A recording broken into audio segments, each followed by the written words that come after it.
বিসমিল্লাহির রহমানির রহিম। পরম করুণাময় ও অসীম দয়ালু মহান আল্লাহ তাআলার নামে শুরু করছি।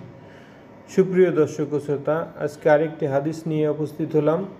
হজরত হুজাইফা রাদিয়াল্লাহু তাআলা আনহু বলেন, আমি আল্লাহর নবী সাল্লাল্লাহু আলাইহি সাল্লামকে আমার বুকের সাথে মিলিয়ে নিলাম।